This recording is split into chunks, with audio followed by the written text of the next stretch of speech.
నేను ఇది చాలాసార్లు చెప్పాను, నువ్వే అర్థం చేసుకోలేదు. నాకు చెప్పావా? ఎప్పుడు చెప్పావు? ఆడపిల్ల నిన్ను బావా బావా అని పిలుస్తుంటే అది చెప్పడం కాదా? నీతో తప్ప నేను ఎవరితో చనువుగా మాట్లాడలేదు, అది చెప్పడం కాదా?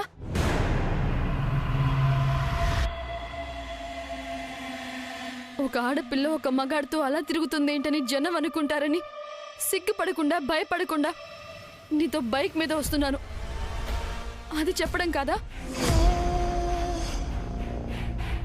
నీతో సరదాగా తిరుగుతూ జోక్స్ చేస్తూ అల్లరి చేస్తూ నీతో చనువుగా ఉంటున్నాను.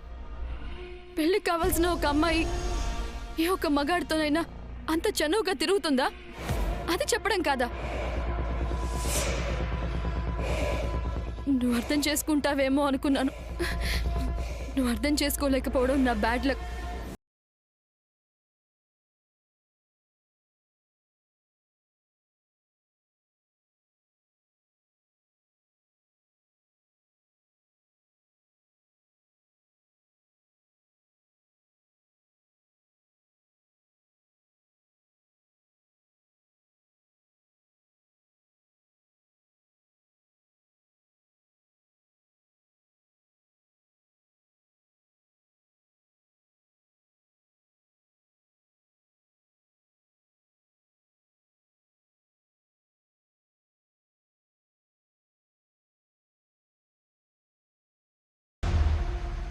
నీతో అంత చనువుగా ఎందుకు ప్రవర్తించానో తెలుసా?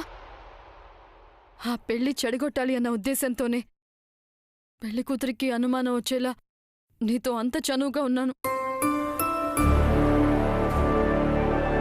నేను తప్ప ఇంకెవ్వరూ నీతో జీవితం పంచుకోకూడదన్న స్వార్థంతోనే అలా చేశాను.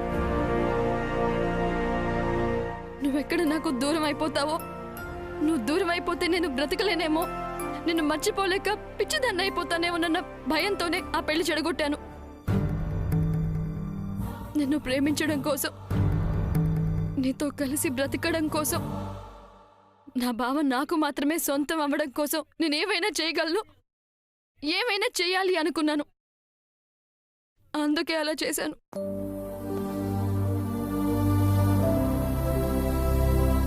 నువ్వు నా ప్రేమని అంగీకరించినా అంగీకరించకపోయినా నేను మాత్రం నిన్ను ప్రేమిస్తున్నాను. నేను చచ్చే వరకు నిన్ను ప్రేమిస్తూనే ఉంటాను.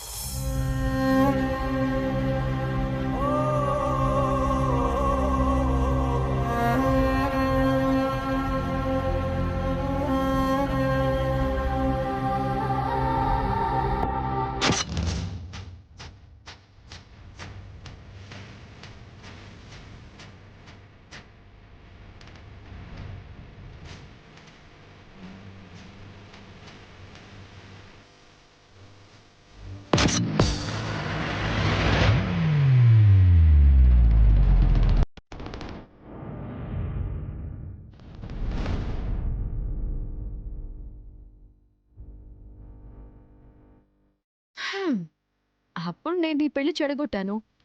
ఇప్పుడు నేనిచ్చిన డోస్కి నీ పెళ్లి నువ్వే చెడగొట్టుకుంటావు. ఇప్పుడు నువ్వు ఒడ్డున పడ్డ చేపల గిల్ల గిల్ల కొట్టుకోవాల్సిందే.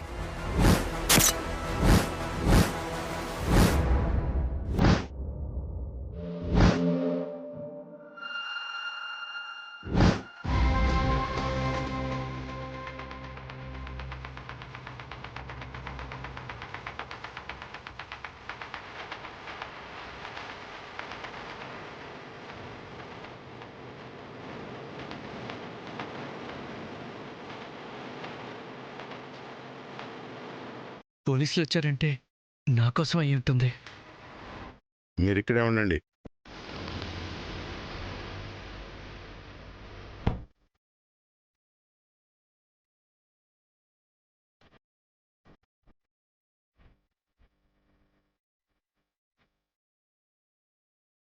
నమస్తే సార్. నమస్తే. రామరాజు గారు ఉన్నారా? ఉన్నారు సార్, కూర్చోండి, పిలుస్తాను.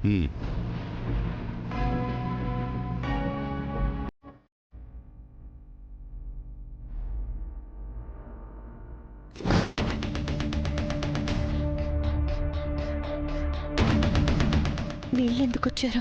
కుంపదీసి నాని కోసమా?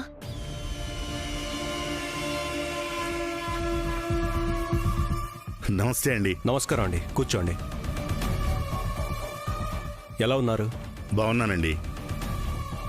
ఈ గడ్డం ఏంటండి? చిన్న ముక్కండి. ఆహా. ఏంటి ఇలా వచ్చారు? ఊళ్ళో ఏదైనా పని మీద వచ్చి నన్ను పలకరించాలని వచ్చారా? లేదండి, ఒక కేసు ఎంక్వైరీ మీద వచ్చాను.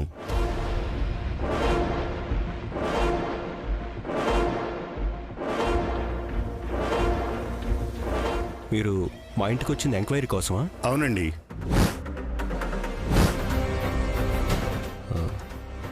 చెప్పండి, దేని గురించి ఎంక్వైరీ చేయాలి? మీ చిన్న తమ్ముడు నాని గురించి.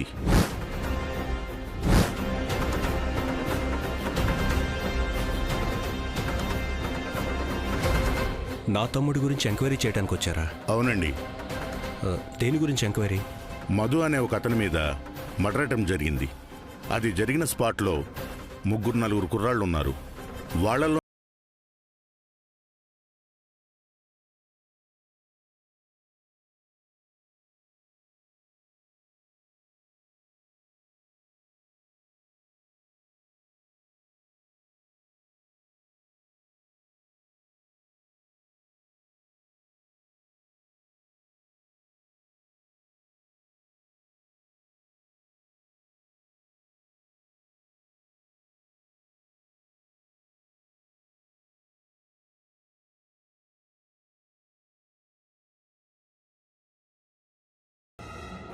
నా తమ్ముడు మర్డర్ జరిగిన స్పాట్లో ఉండటం ఏంటి? నా తమ్ముళ్ళు ఎలాంటి తప్పులు చేయరు. మీకు వచ్చిన ఇన్ఫర్మేషన్ రాంగ్ అయి ఉంటుంది. మీరు పొరపాటున మా ఇంటికి వచ్చినట్టున్నారు. మీలాంటి పెద్దవాళ్ళ దగ్గరికి వచ్చేటప్పుడు మా దగ్గరున్న ఇన్ఫర్మేషన్ కరెక్టా కాదా అని 1కి 10 సార్లు చెక్ చేసుకుని మరీ వస్తామండి. మీ తమ్ముడు చేశాడని మేము అనడం లేదండి. మర్డర్ అటెంప్ట్ ఎవరి మీద జరిగిందో అతను ఇప్పుడు కోమాలో ఉన్నాడు.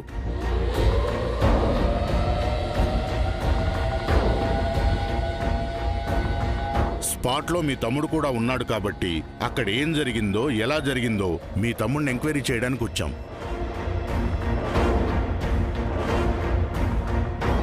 మీ తమ్ముడిని ఒకసారి పిలిస్తే నేను అతనితో మాట్లాడాలి. చూడండి, నా తమ్ముళ్ళు ఎలాంటి వాళ్ళో నాకు బాగా తెలుసు. మీరు పొరపాటున మా ఇంటికి వచ్చారేమో అని అనుకుంటున్నాను. ఎందుకైనా మంచిది, మరొకసారి మీరు కన్ఫర్మ్ చేసుకుని వస్తే బాగుంటుందని నా అభిప్రాయం. చూడండి రామరాజు గారు, మీరెలాంటి వాళ్ళో ఊళ్ళో అందరికీ తెలుసు. మీలాంటి పెద్ద మనుషుల దగ్గరికి వచ్చేటప్పుడు సరైన ఆధారాలు లేకుండా మేము రావండి.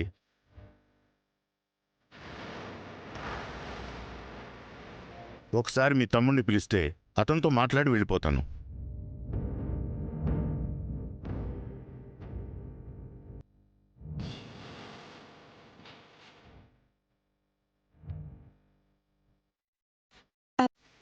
ఏంటండి మీరు మాట్లాడేది? నా మరిదేమైనా క్రిమినల్ అనుకుంటున్నారా మీరు? మీ దగ్గర ఏ సాక్ష్యాలు ఆధారాలు ఉన్నాయని వచ్చారు? మా దగ్గర సాక్ష్యాలు ఆధారాలు ఉంటే వారెంట్తో వస్తాం గానీ ఎంక్వైరీ చేయడం కోసం రాం కదండి. మా పోలీసులు చేయాల్సిన డ్యూటీ మేము చేయాలి కాబట్టి మీరు మాకు కొంచెం సహకరించండి. మీ డ్యూటీ చేయడం కోసం ఎవరిలాంటి వాళ్ళు తెలుసుకోకుండా వచ్చేయడమేనా? చదువుకుంటున్న కుర్రాడి మీద కేసు పెడితే నా మరిది భవిష్యత్తు ఏమవుతుందో ఆలోచించారా మీరు? చూడండి, మీరు మమ్మల్ని అర్థం చేసుకోవడం లేదు. మీ మరిది మీద మేము కేసు పెట్టడం లేదండి, జస్ట్ ఎంక్వైరీ కోసం వచ్చాం. ఏం చేస్తారండి ఎంక్వైరీ? ఎవరెక్కడ గొడవ పడుతున్నారు, ఎవరెవరు కొట్టుకుంటున్నారు, ఇలాంటివన్నీ చూడటమే నా మరిదిని పని అనుకుంటున్నారా? మీరు అనవసరంగా. సీతాను వాగు. కన్ఫర్మేషన్ లేకుండా రాలేదని ఆయన అంటున్నారు కదా, ఆయన చెప్పింది కూడా మనం వినాలి. వాళ్ళ డ్యూటీని వాళ్ళని చేయనివ్వు. నువ్వు అనవసరంగా ఆవేశపడద్దు.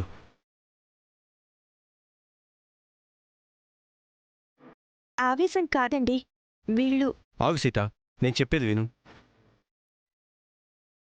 స్పాట్లో నాని ఉన్నాడు అంటున్నారు కదా, వాడిని పిలిచి మాట్లాడితే వాడేం చెప్తాడో మనకు తెలుస్తుంది.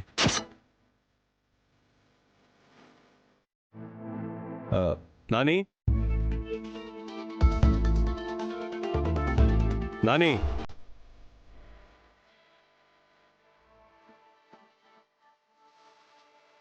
రే శ్రవణ్, ఎక్కడ రావాడు? ఉన్నాడన్నయ్య.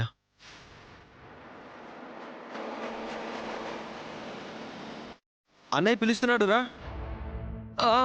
వస్తున్నాను అన్నయ్య.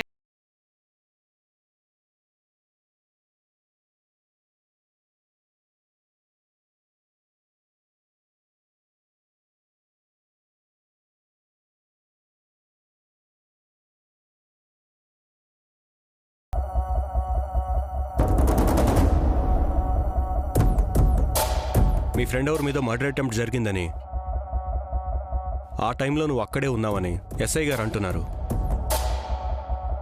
ఆ మర్డర్ గురించి నేను ఎంక్వైరీ చేయడానికి వచ్చారు. వాళ్ళు అడిగిన దానికి సమాధానం చెప్పు. నీ పేరు నాని కదా? అవునండి. మధు నీకు ఫ్రెండే కదా? అవునండి. పార్టీలో ఏదో గొడవ జరిగి మధు మీద ఎవరో అటాక్ చేసి తలపైన బలంగా కొట్టారు. అతనిప్పుడు కోమాలో ఉన్నాడు. ఆ పార్టీలో మధు ఫ్రెండ్స్తో పాటు నువ్వు కూడా అక్కడున్నావా?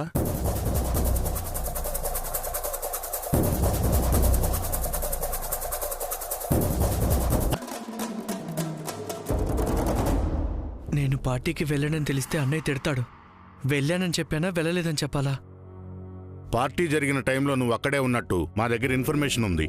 పార్టీకి వెళ్ళావా? అవునండి, నా మరిది ఆ పార్టీకి వెళ్ళాడు.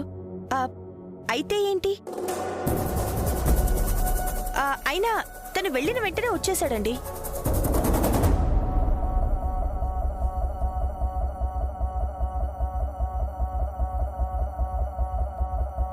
రామరాజు గారు చెప్పండి. వేరే వాళ్ళు ఎవరైనా అయ్యుంటే స్టేషన్కి తీసుకెళ్లి ఎంక్వైరీ చేసేవాళ్ళం. కానీ మీ తమ్ముణ్ణి తీసుకువెళితే మీ గౌరవాన్ని తగ్గించిన వాళ్ళం అవుతాం. మీరేమీ అనుకోకపోతే మీ తమ్ముడిని 2-3 ప్రశ్నలు అడగొచ్చా? మీ డ్యూటీ మీరు చేయండి. ఓకే అండి. ఆ రోజు అక్కడ ఏం జరిగిందో చెప్పు. నాని, వాళ్ళు అడిగిన దానికి సమాధానం చెప్పు. అలాగే అన్నయ్య. మా ఫ్రెండ్ విక్కీకి యుఎస్లో జాబ్ వచ్చింది. వాడికి సెండ్ ఆఫ్ పార్టీ ఇద్దామని అందరూ అరేంజ్ చేశారు. ఆ పార్టీ అరేంజ్ చేసింది నా ఫ్రెండేనండి. నన్ను కూడా రమ్మని పిలిచాడు. నేను రానన్నా కూడా ఫోర్స్ చేయడంతో వెళ్ళానండి. పార్టీకి వెళ్ళక ముందే నేను వాడితో ఒక మాట చెప్పానండి. ఏం చెప్పావు? మందు తాగమని బలవంతం చేస్తే నేను పార్టీకి రానని చెప్పానండి. వాళ్ళు ఫోర్స్ చేయమని చెప్పిన తర్వాతే నేను పార్టీకి వెళ్ళానండి. వెళ్ళిన తర్వాత అక్కడ ఏం జరిగింది? ఏం చెప్పినా దొరికిపోతాం. అక్కడ ఏం జరిగిందో నాకు తెలియదని చెప్పు. చెప్పు నాని, చెప్పు. నేను వెళ్ళేసరికి పార్టీ స్టార్ట్ అయిందండి. వెళ్ళిన తర్వాత మళ్ళీ నన్ను డ్రింక్ చేయమని ఫోర్స్ చేశారు. అది నచ్చక వెంటనే వచ్చేసానండి. అమ్మయ్యా, బ్రతికించావు. నువ్వు పార్టీకి కరెక్ట్గా ఎన్ని గంటలకు వెళ్ళావు? అక్కడ ఎంతసేపు ఉన్నావు? మళ్ళీ ఏ టైంకి రిటర్న్ వచ్చావు? వెళ్ళిన టైము, అక్కడున్న టైము, వచ్చిన టైము నాకు చెప్పు. ఏంటండి మీరు ఏం అడుగుతున్నారు? పార్టీకి పిలిచారని చెప్పాడు, వెళ్ళాను అని చెప్పాడు. డ్రింక్ చేయమని ఫోర్స్ చేస్తే తిరిగి వచ్చేసానని చెప్పాడు. ఇంకేం చెప్పాలి మీకు? నిమిషాలు, గంటలు, సెకండ్స్ లెక్క పెట్టుకుని వెళ్తారా ఎవరైనా? అయినా నేను తొందరగా వచ్చామని చెప్పి పంపించాను కాబట్టి తను వెంటనే వచ్చేశాడు. చిన్న కుర్రాడు, మిమ్మల్ని చూస్తేనే భయపడుతున్నాడు. ఉన్నవి లేనివన్నీ అడిగితే పిల్లాడు భయపడతాడు కదండి. చూడండి సీత గారు, నిమిషాలు, సెకండ్స్తో పాటు కరెక్ట్గా చెప్పమని మేము అంటం లేదు. కరెక్ట్ టైం చూసుకుని వెళ్ళకపోయినా, కరెక్ట్ టైం చూసుకుని రాకపోయినా, ఎంతసేపు వెళ్ళాము, ఎంతసేపు ఉన్నాము, వచ్చేటప్పుడు ఎంత టైం అయిందనేది ఎవరికైనా ఒక అంచనా ఉంటుంది కదండి. అంత కరెక్ట్గా చెప్పనవసరం లేదు, అంచనాగా చెప్తే చాలు. అక్కడ ఎంతసేపు ఉన్నావు? అక్కడ దాదాపు 20 మినిట్స్ ఉన్నానండి. ఏ టైంకి ఇంటికి వచ్చావు? అంచనాగా చెప్పాలంటే రాత్రి 10 గంటలకే ఇంటికి వచ్చేసాడు. పోలీసులు వాడిని ఏమడిగినా వాడిని చెప్పనివ్వకుండా సీతే సమాధానం చెప్తోందేంటి? సీత గారు, మమ్మల్ని మా ఎంక్వైరీ చేయనివ్వండి. పార్టీకి వెళ్ళిన మనిషిని మేం క్వశ్చన్స్ వేస్తుంటే ఇంటి దగ్గర మీరు సమాధానాలు చెప్తే ఎలాగండి? అంటే ఇంటి మనిషి గురించి ఇంట్లో వాళ్ళు చెప్పకపోతే బయట వాళ్ళు వచ్చి చెప్తారా ఏంటండి? ఏం మాట్లాడుతున్నారండి మీరు? సరేనండి, కోమాలో ఉన్న మనిషి స్పృహలోకి వస్తే అక్కడ ఏం జరిగిందో, గొడవ ఎలా జరిగిందో, అతన్నెవరు కొట్టారో ఇవన్నీ అతనే చెప్తాడు. అతను చెప్పిన దాన్ని బట్టి కేసును మూవ్ చేస్తాం. ఎనీ టైం మేం పిలిస్తే మీ మరిది స్టేషన్కి రావాల్సి ఉంటుంది. అందుబాటులో ఉండండి. కోమాలో ఉన్న మనిషి స్పృహలోకి వస్తే నిజాలు తెలుస్తాయంటున్నారు. నిజాలు తెలియక ముందు మీరు పిలవడం ఎందుకు? నా మరిది స్టేషన్కి రావడం ఎందుకండి? ఆ నిజాలేవో తెలిసిన తర్వాతే. సీత, నువ్వు ఆగుతావా కాసేపు? చూడండి సిఐ గారు, తప్పు చేస్తే ఎవరికైనా శిక్ష పడాల్సిందే. అది నా తమ్ముడైనా సరే, ఎవరైనా సరే. మీరు ఏ టైంలో పిలిచినా నా తమ్ముడిని తీసుకుని నేనే స్టేషన్కి వస్తాను. ఓకేనండి, వెళ్ళొస్తాను. రై, మాకు తెలియకుండా అన్నయ్యకి చెప్పకుండా నువ్వు పార్టీకి ఎందుకు వెళ్ళావురా? మాట్లాడవేంట్రా? ఏంటి శంకర్ నువ్వు? పోలీసులు వచ్చారు, అడిగారు. వెళ్ళానని నాని చెప్పాడు. పంపించింది నేనే అని కూడా చెప్పాను. ఇంకేం చెప్పాలి నీకు? అది కాదు వదినా. ఏది కాదు? పోలీసులు ఎంక్వైరీ చేసింది చాలేదన్నట్టు మనిషి మళ్ళీ ప్రశ్నిస్తారా? నాని, మనం తర్వాత మాట్లాడుకుందాం. ముందు నువ్వు లోపలికి వెళ్ళు. ఆగరా.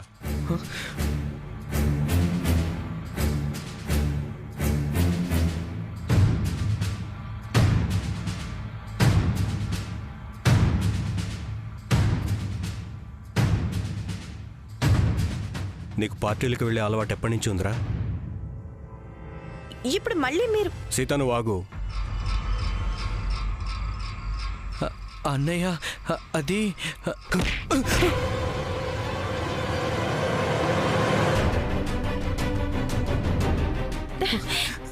ఏమండి, నిజాలేంటో తెలుసుకోకుండా ఎవరో ఇచ్చిన. నువ్వు మాట్లాడద్దు సీత.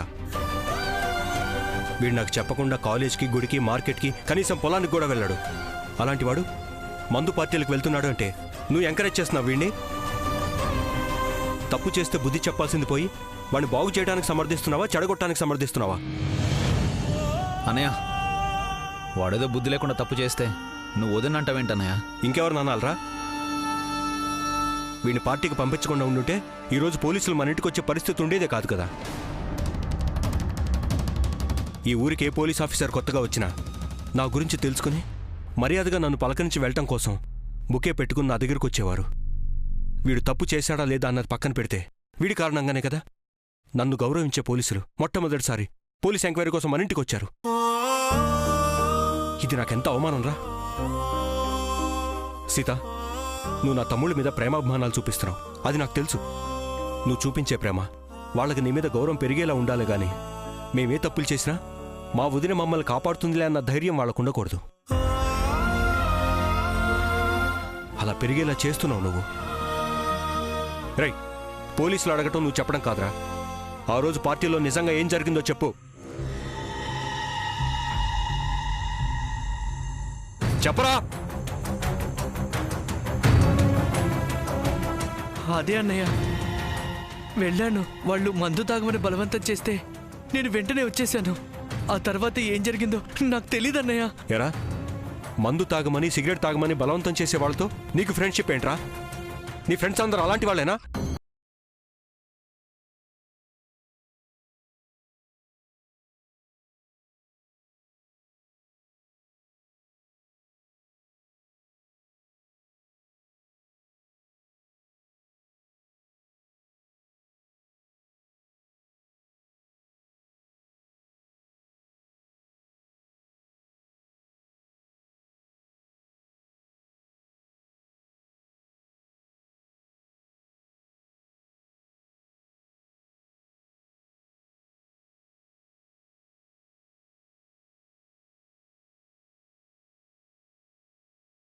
పోలీసులకి ఏదైనా చెప్పుంటాడా? ఇప్పుడు కూడా వాడే ఇంటికి పోలీసుని పంపించాడా?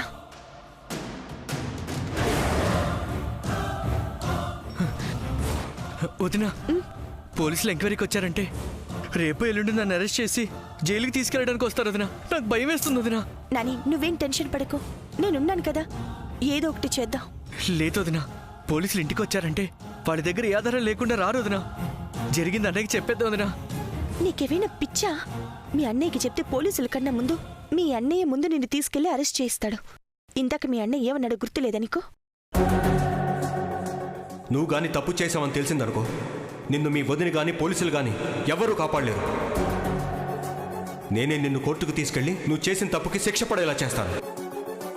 వీళ్ళిద్దరూ అంత టెన్షన్గా మాట్లాడుకుంటున్నారంటే మొన్న నేను చూసిన దాని గురించి అయి ఉంటుంది. ఏం మాట్లాడుకుంటున్నారో ఎలా తెలుస్తుంది? మన ఫోటోల్ని ఇంటికి పంపించి మనల్ని బ్లాక్మెయిల్ చేసిన వాడెవడో ముందు మనం కనిపెట్టాలి. అసలు వాడు నాకు ఫోన్ చేస్తున్న నెంబర్ ఎవరిదో, ఎక్కడి నుంచి చేస్తున్నాడో ముందు మనం తెలుసుకోవాలి నాని. అదిగో మళ్ళీ వాడే ఫోన్ చేస్తున్నాడు. మాట్లాడొద్దునా? హలో. ఇంటికి పోలీసులు వచ్చారని టెన్షన్ పడుతున్నావా? వాళ్ళు వచ్చారని నీకెలా తెలుసు? పెళ్ళింటికి చుట్టాలొస్తే పక్కింటోళ్ళకి తెలియకపోవచ్చు, కానీ ఏ ఇంటికి పోలీసులు వచ్చినా చాలా మందికి తెలుస్తుంది. అది కూడా తెలీదా? రే, ఎవర్రా నువ్వు? టైం వచ్చినప్పుడు చెప్తాను, వస్తాను అని చెప్పాను కదా, గుర్తులేదా? పోలీసులు ఇంటి వరకు వచ్చారంటే నీ మరిది హంతకుడన్న విషయం వాళ్ళకి తెలిసిపోయే ఉంటుంది. పోలీసులకి అనుమానం అనేది రానే కూడదు. వచ్చిన తర్వాత నువ్వు ఎంత ప్రయత్నించినా నీ మరిదిని నువ్వు కాపాడుకోలేవు.